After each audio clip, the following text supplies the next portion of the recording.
그 기준과 진료 방식, 본인의 숙련도가 두 사람이 똑같진 않기 때문에 전체 임플란트에 대한 견해. 전체 임플란트는 제가 맞아요. 제가 좀 더 많이 해봤을걸? 물론 강 원장님이 저보다 전체 임플란트를 훨씬 많이 해보셨어요. 예, 그리고 그 부분에 있어서 좀 더 믿고 하시는 것 같아요. 저는 전체 임플란트를 할 수 있는 환자분들이 그렇게 많지 않다라고 생각을 하는 사람이고, 강 원장님은 기준치가 높아서 그래요. 신의 영역이라고 생각을 하는 거예요. 기준치가 너무 높아서 인간이 맞출 수 없다 이거는.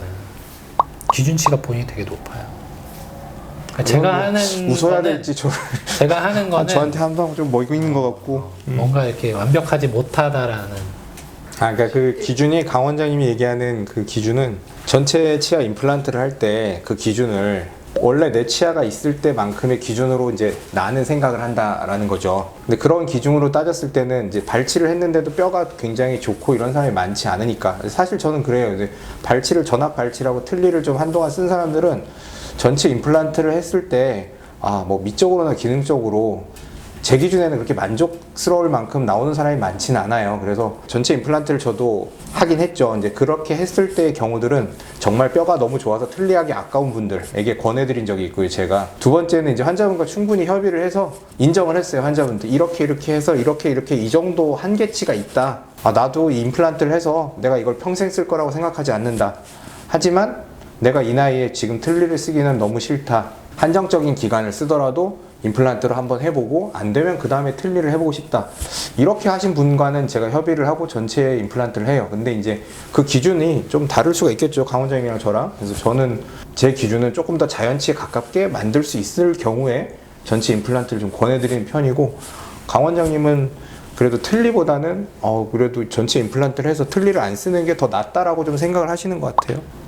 맞습니다. 맞나요? 네. 그러면 전체 임플란트를 안 해주신 임플란트 틀니 쪽으로 권유를 하시는 건가요? 일단 뭐 비용적인 부분도 많이 작용을 하고 기간적인 부분도 작용을 하는데, 제가 환자분들이랑 얘기를 해볼 때 제일 좋은 건 어차피 임플란트건 틀니건 이를 다 빼고 나서 시작을 하거든요. 전체니까.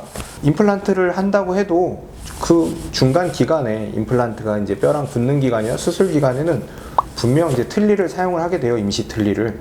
그 임시 틀니를 사용하는 그 시간 동안 적응도를 봐요. 환자분과 이제 적응도에 대해서 얘기를 나눠요. 그래서 어떻게 좀 적응이 하실만 하세요? 해서 좀 괜찮을 것 같고 여기서 조금만 안 움직이면 더 좋을 것 같아요. 그러면 이제 임플란트 틀니대로 가고요.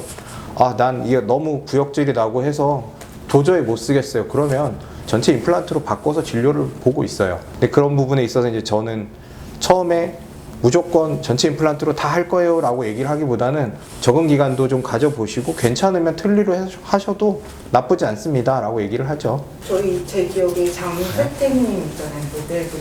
그분이 치아가 많이 없으셔서 임플란트 틀니를 하기로 하고 갔는데 원장님 진단하시고서 전체 임플란트로 바꿔주신 케이스거든요. 네.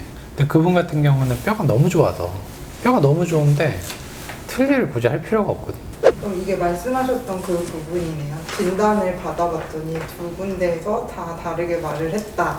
원장님이랑 상담을 해보고 내가 설득이 되는 쪽을 택하는 것이 옳다.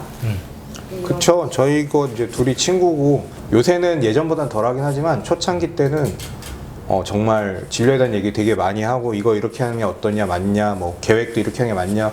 지금도 사실 하다가 좀 어려운 부분, 아무래도 강 원장이 저보다 더 잘하는 부분들이 있거든요. 그러면 강 원장한테 뭐 사진도 보여주고 물어도 봐요. 근데 결국에는 그걸 수행하는 사람은 저잖아요. 그래서 제가 해서 만족할 만한 결과가 저한테도 와야 되고 환자한테도 와야 되거든요.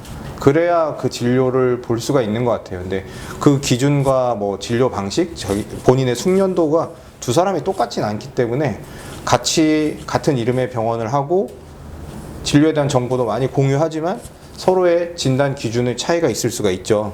심지어 이렇게 둘도 다른데 아마 다른 치과 의사들이 여러 군데 병원을 가봤을 때 진단 계획이랑 치료 계획이 천편일적으로 똑같다는 건 그게 오히려 저는 더 비정상적이라고 생각을 해요. 그래서 충분히 아마 그 선생님이랑 얘기를 해보고 납득이 되고 이해가 되시면 그 병원에서 진료를 보는 게 맞지 않나 싶어요.